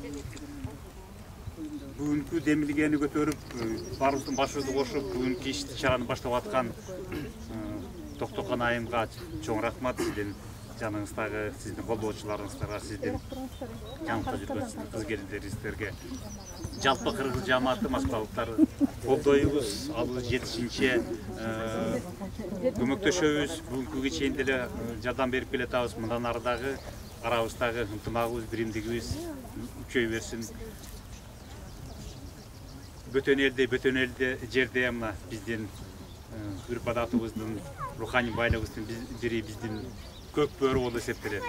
Ошону мына кечээ Русский мир Евразия фестивалында башка улуттун өкүлдөрү көрүп абдан таң калышты. Кечээ мурдагы күнү бүгүн деле ар каналдарды көрсөтүп, ошол эле күнү Кыргызстанда жаңылыктардан көрсөткөн. Ушул жолдон тайбай алдын ала алдыга жылып өнүгө берели, өсө берели. Нурбекке баарыңыздардын атыңыздан чоң рахмат Нурбекке. Ийгилик болсун. Президенти Кожаев концерт чаралыш ташыйлык койсунчу. Урматтуу жердештер, урматтуу туугандар, жанагы алдында айтылып өткөн жакшы каалоолорго биз да кошулабыз. Мен эми бүт Россиядагы биздин мекендештердин атынан айтып коеюн, себеби дегенде бүтүн биздин Магадандан, Камчаткадан баштап Калининградка чейин мекендештерибиз бизге окшоп, силерге окшоп жүрүшөт. Алар дагы Москвадагы жаңылыктардан, соцсеттерден карап турат, азыркы мүмкүн онлайн көрүп аткандыр. Эми Москвада кыргыздар көппүз, биз үлгү болойлу баарына. Мамлекетибиздин туусун элчилик менен кошо бийик көтөрөйлү, дайыма өзүбүздүн татыктуу болойлу элге, өзүбүздүн кыргыз деген атыбыз, намыбызга татыктуу болойлу. Балдар дайыма ден соолуктары чың болсун, байгелердин үстүндө дайыма биринчи негизги улуу байгелерди алып, Нурбек инибиздин иши ийгиликтүү болуп, биз колубуздан келген жардамды бири-бирибизге дайыма көмөктөш болуп, ынтымакта болойлу. Баарыңыздарга келгендерге чоң рахмат, ыраазычылык. Азыр дагы ушу дагы бир нерсе. Кечээкү байгеде машинени байгеге сайып берген эжекебиз турат маңдайыбызда. Ушул эжекебиз азыр бир кой алып келатат. Ошол экини бата кылып союп, жакшынакай кылып, тетиги жерде Рахман Разыковдардын концерти ийгиликтүү өтсүн деп, жапа тырмак бул жерде турган элибиз бата берип, анан бир-эки ооз сөз айтып кетсинчи бул эжекебиз дагы. Сүйлөп койсоңуз. Урматтуу жердештер, мен аябай ыраазымын. Ушул жерде бүгүн баарыбыз чогулуп турганыбызга мен ушул жаратканга ыраазымын биринчиден. Экинчиден мына ушул организовать эткен уюштуруучуларга ыраазымын, Нурбекке ыраазымын, мени ушул бүгүн ушул жака чакырган. Ошондуктан баарыңыздарга ден соолук, ачык асман, ишиңер бизге ийгилик, үй бүлөңөрдө дайыма тынчтык болсун, асманыңар ачык болсун, жакшылык болсун, гүлдөп өсүп өнүгө бергиле. Ушундай бүгүнкүдөй мероприятие аябай көп болсун. Айрыкча мен ушул токтогон эжеге ыраазычылык билдирем. Ушул демилге көтөрүп, ушинтип Нурбектин аттарына ушундай эстафета жасап берген үчүн, уюштуруп берген үчүн эжесиге терең ыраазычылык. Мен ойлойм, бир эле мен эмес, ушул жерде отургандардын баардыгы мени колдойт болуш керек. Ошон үчүн ушул демилге токтобосун. Мына Шамшарбек мырза баштап мындан кийин баардык коомдор ушул Нурбектин аттарын колдойлу. Себеби кыргыздын канаты бул ат. Баарыңыздар үчүн рахмат. Бул киши аты сұрап эле 50 миңге бияка картага которду бул киши өзүнүн атынан. Ошондо баары катуу болсо. Баракене уюштурган токтогон Устунбаевна, сиздерге ыраазычылык билдиребиз. Биздин Нурбекте болгон кыргыздын атын чыгарган жигиттер көп болсун. Ушундай бутка туруп аткан биздин мекендештерди дайым колдоого даярбыз мындан ары да. Ушул бүгүнкү айтылган каалоолор, берилген баталардын баары тең ишке ашсын. Чоң рахмат. Туугандар, Кудайдын буйругу менен мына бүгүн ушунча кыргыздын башы биригип ушул жерде туруп атабыз. Ошого себепкер болгон биздин ушу аялдарга, аял затына кам көрүү фондуна чоң ыраазычылык билдиребиз. Ишиңиздер ийгилик каалайбыз эжеке. Ошол аял заты сиздерди сыйлайбыз, урматтайбыз. Ошо сиздер эненин таманын астында бейиштейт. Сиздерге ар дайым ийгилик каалайбыз. Анан ушул иш-чараны колдоп келген биздин аксакалдарыбызга, коомдук уюмдарга жана жалпы мекендештерге, көкбөрү тарткан жигиттердин баарына да ыраазычылык билдиребиз. Анан бир мындай база белгилеп айта кете турган нерсе, ушул Нурбек инибиз Кыргызстандан 32 ат алып келип, ушул жерди канча жердин арендасын төлөп, ат сарайына канча деген каражатты кетирип, канча жем чөпкө акчасын кетирип, ушул убакка чейин кармап келип, Кыргыздын туусун Орусия жергесинде желбиретип атат да. Ушул Нурбек инибизди ар дайым колдойлу, коштойлу.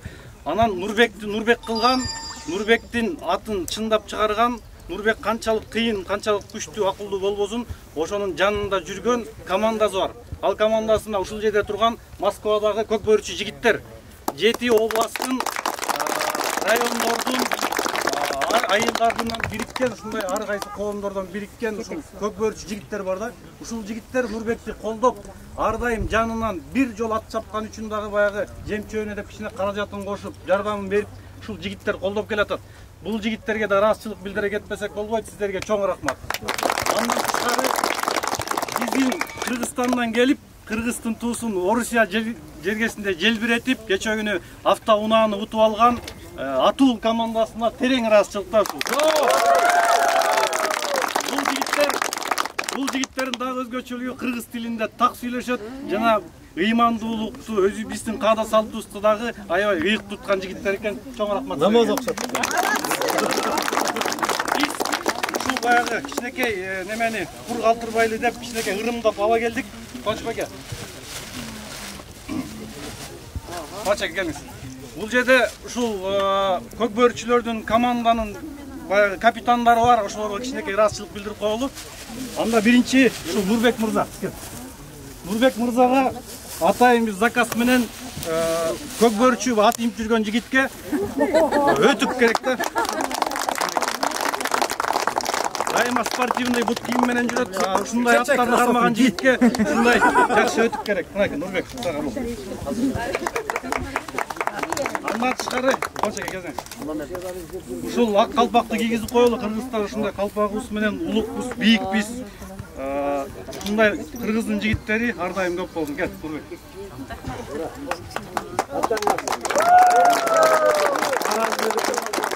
Экинчи ушул Кыргызстандан келген Атул командасынын капитаны келип койсоңуз.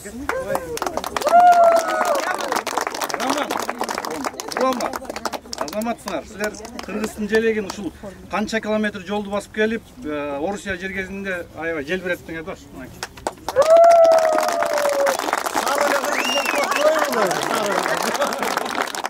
Бул жерде дагы биз бардык командаларды чакырдык эле, бирок көпчүлүгү келе албаптыр. Сузак командасынын капитан командасы келип койсоңуз.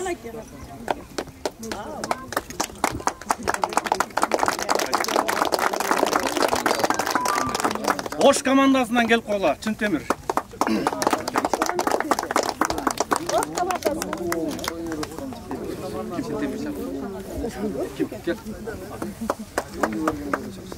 Бүгүн уулду болгон жигитибиз ким? Я, иним. Улак берип аткан жигитибиз. Так, бул сизге. Уулду болуп. Мына уулду болуп бүгүн. Кел. Дедик, кел. Машинада. Ош командасынын капитаны. Анан бул жерде азыр биздин да машинада калып калды. Биз ушу 4-5 айтылгандан азыр машинада турат, дагы беребиз. Талас командасынын капитаны мынакей Кубанычбек байкебиз. Дагы көптөгөн Баткен командасы бар. Кайсы команда бар дагы? Нарын командасы бар, Жалал Абад командасы бар, Ысыкөл командасы бар. Ушулардын бардыгына бизден азыр калпагыбыз бар, машинада беребиз. Анан ушундай жигиттерибиз кыргызды бийик тутуп, кыргыздын каада салтын, үрп адатын бийик тутуп жүрө берсин. Ушундай жигиттер бар үчүн көк бөрү өнүгүп атат. Ушундай жигиттерибиз бар үчүн кыргыздын туусу дүйнө жүзүндө желбирип атат да. Сиздерге рахмат колдоп бергениңиздерге. Ушул жигиттерди колдоп коштоп, каада салтыбызды өнүктүрүп, өстүрүп, ынтымакта, биримдикте иш алып баралы. Чоң рахмат. Андрей. Уважаемые соотечественники, в первую очередь хотелось бы вам выразить такую даже непередаваемые такие слова благодарности в том, что мы проехали 4000 километров. И дороги разные было. И плохое, и хорошее, и трудности, и сложности были. Но по приезду сюда мы не почувствовали разницу. Как домашнее тепло, так и здесь. Вы нас встретили своим теплом. Вот за это вам большое спасибо. Жумушун аткарып тоодой ушунчалык ишти аткарып аткан биздин бир дагы чоң айымыбыз бар, мечит салып аткан. Ошо урмат деген айымыбызга да бир сөз берип коелук ошону. Нурбек, сага миңден рахмат. Ушунча кыргыздын башын бириктирип, мына көк бөрүнү Россия жергесинде барлыгы билгизип, кыргыздын бар экенин билгизип, дайым ушундай меңден жазба, сага ден соолук, үй-бүлөлүк бакыт, сага кыргыздын туусун көтөрүп, көк бөрүңдү бардык жерге жайып жүрө бер. Мына Кыргызстандан келгендерге бардыгы силерге да рахмат балдар. Роман сага да рахмат. Ден соолукта болгула бардыгыңарга. Иштериңерге ийгиликтер, ден соолукта Алпагус келип калды жана жигиттер келиңиз. Кончаке. Жигиттерге өтүк кийимгече бардыгын обеспечение кылып, Нурбекке мындай оң кол болуп жардам берип жүргөн байкебиз.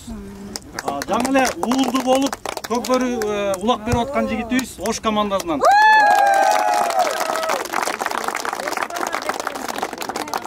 Жакшы жүрөгү болуп атат, аябай жүрөгү болуп атат. Аркасынан, аттын аркасынан уулду болуп аткандан кийин уже биздин Москвадагы жакшы жүрөргө бул дагычы. Анда биз азыркы тиги бир сөздү берип коелук. Аксы комунун кыз келиндер төрайымы Чынар эжекебизге, Чынар айымга берип коелучу. Рахмат. Саламатсыңарбы? Жакыңарды көргөнүмө өтө кубанычтамын. Эмне айткым келет? Ар бириңерге рахмат айткым келет. Россияда жүрүп, дукту жоготпостон, өзүбүздү бийик көрсөтүп, дайыма алдыда жүрөбүз.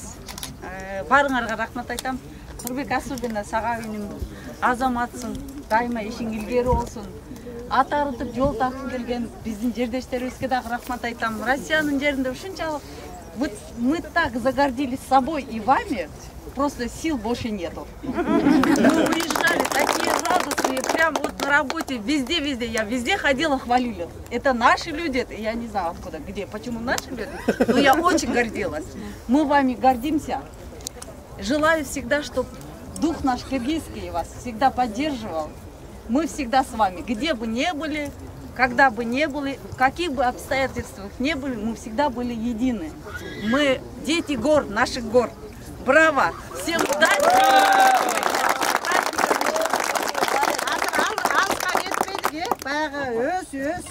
Сөм дейт. Алыска барбайлы биз Ысык көл коомунун төрагасы. Буга чейин канча жол ынтымак деп келдик да. Кудай буйрса биз ынтымактын чегине жеттик. Бүгүнкү күн даңазалап турат. Ынтымакта биригип иш алып барган эл үчүн, жер үчүн, өлкө үчүн бул кичине кыйыныраак болот экен да. Бирок биздин мына ушундай кыйын, ушу Москва жергесинде өзүнүн атын алып келип, өзүнүн каражатын салып, дагы бир жолу кайталап кеткен Нурбек бир тууган иним ушундай жолду жарып берди. Ошонун аркасынан кыргыздар баары бир биригип биз иш алып барат экенибизди мына бүгүн да даңазалады. Мына бизде коомдор көп аябай, бирок бүгүн ушул жерде координационный советтин төрагасы, конгресстин төрагасы, төрайымдардын төрайымы, жети коомдун төрайымдар баардыгы биригип ушул жерде бир каалоо тилек айтып отуруп, мен бүгүн да өзүмө ишендим. Биз Кудай буйрса мындан ары биригип иш алып барат экенибизгечи. Мен Нурбек иниме ден соолук, бакыт талай каалайм. Нурбек кыргыздардын азыркы маалда бактылуу жигиттеринин бири деп билем. У меня белый зависть Нурбекечи.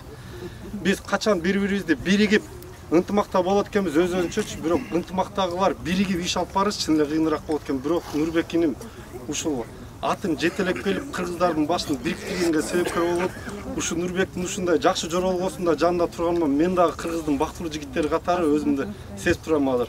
Баарыбызга ынтымак, ат үстүндө жүргөн эми баарыбызга калпак кийгизиштик, баардык жакшылыктарды каалап, баардыгына рахмат айттык. Мен да ошолордун катарына кошулам, бирок дагы бир жолу ынтымакка чакырганда биригип иш алып барып эл үчүн, намыз үчүн качан акылдашып кеңешкенде кыргыздын ынтымагын, биигин бийик койгонду үйрөнө турган болсок, особенно кыргыздын намыскөй жигиттери, намыскөй аталар, намыскөй байкелер, биздин мына Токтокан эжеге окшогон намыскөй айымдар, ушулардын тез-тез биригип, тез-тез иш алып бара турган болсок, ушундай Кудай буйрса биз Кыргызстанга, ушу Москвадан кылымга арытар ынтымагын жетелеп барганга мен эч күмөнүм жок. Баарыбызга ынтымак, биримдик, ден соолук, кичине ынтымакка дагы, биримдикке да кичине сабырдык, жаманыбызды жакшырып, жакшыбызды жаркыраткан эр азамат кыз жигиттерден болобу. Барыңарга рахмат. чаткан коомун. Мен биринчи айтарым чоң рахмат сиздерге. Ушунчалык тамагыңыздарды кылып бересиз, ушунчалык элди чогултуп, өзүңүздөрдүн бир ак пейилдиңиздерди көрсөтүп, баарыбыздын башыбызды бириктирип отурасыз. Экинчиден Нурбек, сага да чоң рахмат. Ошо баардык кыргыз элинин улуттук оюнун уюштуруп атасың, сага да чоң рахмат. Ошо аксакалдарыбыз, эжелерибиз баарыбыз айтып кетти. Баардыгыбыз жакшы сөздөр айтылды. Эми мындан ары мына эстафета берет. Негизгиси бүгүнкү тема ушундай болуп атат. Мына Аксып коому алып отурат эстафетаны. Мындан кийин Кудай кааласа дагы бир коомдордун алып турса, биз да чаткал коому калышпайбыз. Колдон келишинче Нурбек Баатырга мына ушундай жакшы аттар бар экен, ушундай улуттук оюндарды өстүрүүгө аракетибизди кылабыз. Чоң рахмат сиздерге. Бардыгы формасы сонун баары жарашканда бир жигиттин гана мындай немеси окшошпой турат да. Бул жигит Абай деген жигит келип койсоңуз.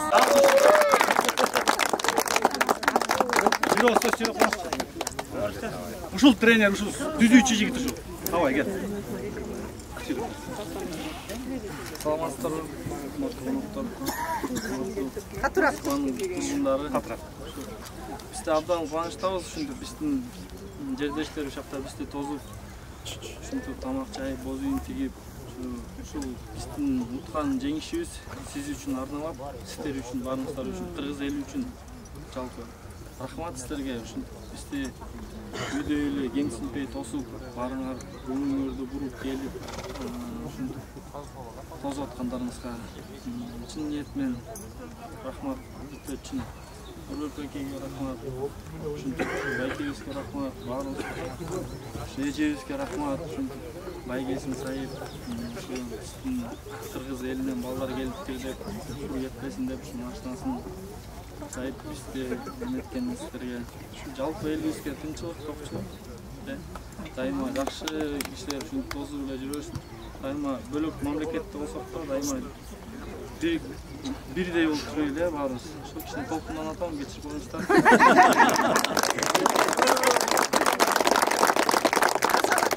Баарыңыздарга Алла ыраазы болсун, рахмат сиздерге. Апалар, агалар, достор, энелер. Мен бүгүнкү күндү мындай болот деп эч качан мындай мынчалык деңгээлде күтө алган эмесмин. Мына биздин апабыз, эжебиз, ушу токтогон эжебиз бизге мындай тарбия менен, мындай совет менен бизди мындай бириктирип, ушундай жакшы иштерге баш көз болуп тура турган болсо, мен эле эмес, мен аркамда да ушунча жигиттер турат да. Кудайым буйруса эмдиги жылы ушул күнү, может бул жерде мындай даярдалган Средний Азиянын мындайча айтканда 3-4 командасы менен ушинтип туруп калышыбыз мүмкүн. Сиздин бул күнүңүз белгилеп берип кеткен бүгүнкү күндү, бүгүнкү числоону биз эч качан унутпайбыз. Сизге терең чоң ыраазымын. Жана ошондой эле мен эжем, бизге апабыз болуп жүргөн биз элчиликтен силерге да чоң ыраазымын. Мына биздин агаларыбызга, ошондой эле мына биздин спортсмендерибизге, эстафетаны алып кеткен агабызга ийгилик, кийинкисин дагы жакшы өткөрүп берсе, өзүбүз да тике туруп кошумчалап бул нерсени калтырбайбыз. Ошон үчүн баарынан мына мен не деп кетем, жок жерден бизге ушундай нерсени ылдыйга чүрбөй, бул көкбөрү эмне экенин даңазалап билгизүү үчүн чоң бир приз коюп берди да. Бул менин эжем да, мына биз эжебиз өзү чакырып мени кел чогуу кылалы деп ушу эжемге кол чап берсе жакшы болот. Анан эжемдин атын атап койбойсуң. Адин эжем, биздин Адин эжекебиз Арыкбайына. Бул эжекебиз менен жакшы иш алып баратабыз. Кандай совет айтса дагы туура кабыл алганы аракет кылып атам мен дагы. Мына бул көкбөргө азыр бир жаңы машина коюлган болсо, эртеңки биздин концертке, анан концертте угасыздар, дагы кандай иш болгонун. Бул концертти мындай өткөргөнүн себеби бул баарын чогултуп туруп ошол жерден айтылат. Жөн эле концерт болуп калбастан, как лотерея болуп өтөт, ал жерде эки жаңы машина коюлат, эки жакшы эң ишенген аргымактардан экөөнү коебуз буюрса, андан башка дагы белектер бар, подаркалар бар. Баарыңардан суранып кетебиз, ушу концертти жакшы өткөрүп алалы. Суга жардам бериңиз. Андан ары кетет буюрса да. Токтокон дагы кечиресиз. Бул жерде Атул командасынын башчысы командир калып калыптыр. Гриша мырза дейт. Келиңиз, Гриша мырза. Булар аттан түшкөндөн жакшы сүйлөй албайт, аттын үстүндө жакшы сүйлөшөт. Сүрдөн анча. Бул команда ошо жетектеп жүргөн, уюштуруп кармап жүргөн жигитибиз экен. В первую очередь хочу сказать всем спасибо, кто нас встречал. В первую очередь, конечно, кто нас пригласил в Нурбек-Байке. Всем кыргызстанцам, которые живут от Санкт-Петербурга до Камчатки. Всем гражданам Кыргызстана, которые нас провожали, всем спасибо в России, кто нас встречал, за теплый прием.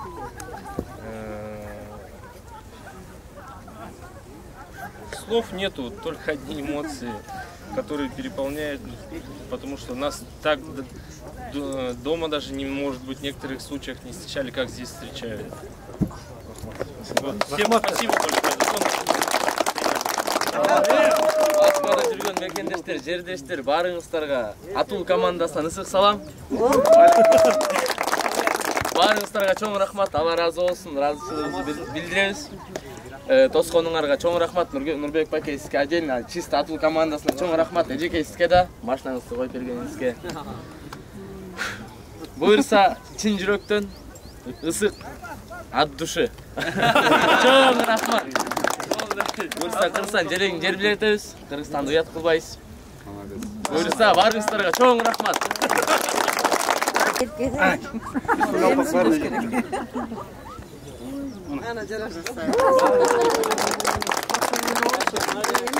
Жалгыз дарактак болбойт дейт, ушу көпчүлүктөрдүн астынан айтайын, бул жерде чоң диаспора тургандан кийин, Кыргыз конгрессинин президенти, диаспоранын төрагасы тургандан кийин, баарыбыз ушу биримдикте болгондон кийин, биз ушулар менен баарыбыз элбиз, жерибиз ушулар менен баарыбыз биримдикте, жана Акбар Жаныбекович айткандай, биримдикте болуп туруп, ушул эки ишти алсак, баардык нерсени колго алып чыгып кетебиз.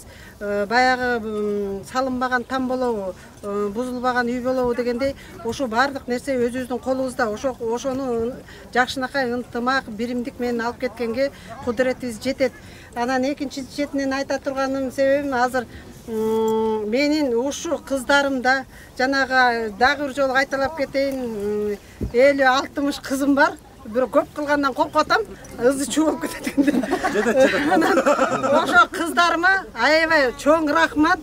Ошо кыздарым ушунчалык эмгек кылып берди. Мен жалгыз даракпак болбойт дейт. Ушуреки кыздарым болбосо ушунчалык ишти жасай алмак эмесмин. Биздин жеке ишкерибиз Шааркан кызыбыз турат, Нургүл деген эки кызыбыз турат. Жанагы Каракөлскө ашлампуну алып келген кыздарыбыз, нандарды, токошторду жасап келген ошо кыздарыма мен ошо элдин көзүнчө, баарынын көзүнчө ыраазычылыгымды билгизип гана айтып кетейин. Анан ушу менен эле кетпестен азыр биз ат жөнүндө бир ырыбыз бар, укпогулачы балдар. Азыр ат жөнүндө менин ушу аялдар кеңешинин маданият бөлүмүндө иштеген өзүбүздүн жакшынакай кызыбыз бир шиңгилди балдарга ырдап берип койчу жана ат жөнүндөрүндө.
бул жерге бата берип, азыр аксакалдар бата берет. Ушу койду бул эжекебиз алып келип, атайын мынакей 2 машинаны призге коюп атат. Бул жерде баарыңыздарды Крок Сити концертине чакырабыз. Анан бул эже ушу биздин Мореки жаамат бул жерге атайын бир койду алып келип, ушуну сойдуруп, ушу силерден баталайын деп атат. Анда эмесе биздин аксакал теңиз бата берип койсоңчу. Омин. Урматтуу жердештер, урматтуу туугандар, урматтуу мекендештер. Ушул бүгүнкү күн эмнегедир өзгөчө күн болуп турат, эмнегедир эсте калаарлык күн болуп турат. Баарыңыздардын жүзүңүздөрдөн ушу баардык жакшылыктар көрүнүп турат да. Эми ошол жышаан, ошол жакшылык улана берсин. Ушул бүгүнкү күндөгүдөй күнүгө болбосо дагы ушул бөтөн эл, бөтөн жерде баарыбыз жакшынакай маанай менен, жакшынакай ой тилек менен жолугушуп жүрөлүк. Ортобуз толсун, ортобуз дайыма жакшылыктарга толсун. Алыстан келген ушул туугандарыбызга, жана көкбөрүчүлөргө, бул жердеги 20-24-үнө чейин концерт кое турган дагы туугандарыбызга, деги эле баардык тараптан өсүп өнүп келаткан кыргыз элибизге тилектерибиз, оюбуз, баарыбыздын жалпы тилектерибиз баары бир болсун. Дайыма жалпы чогуу жүрөлү, аман бололу, ден соолукта бололу, ийгиликтүү иштерден жасай берели. Колубуздан эмне келсе бири-бирибизге колдоо көрсөтүп, жакшынакай жолдо жүрө берели. Баардык тараптан ийгилик болсун, омин, жакшылык болсун. Омин. Ишиң илгери болсун, ден соолукта болуп, дайым эле элдин алдында жүрсүң. Бирок ошол немен бар, сиз барсыз. Эми тек калпак сөз барбы?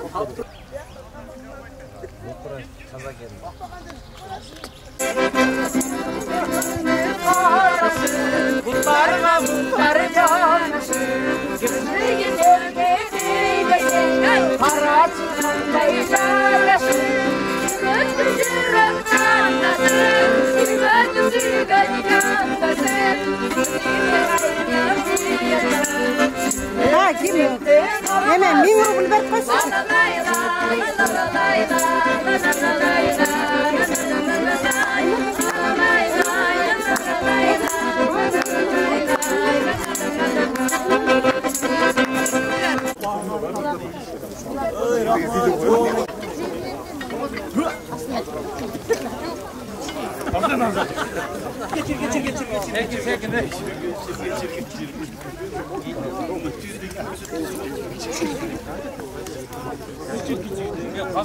Geçir.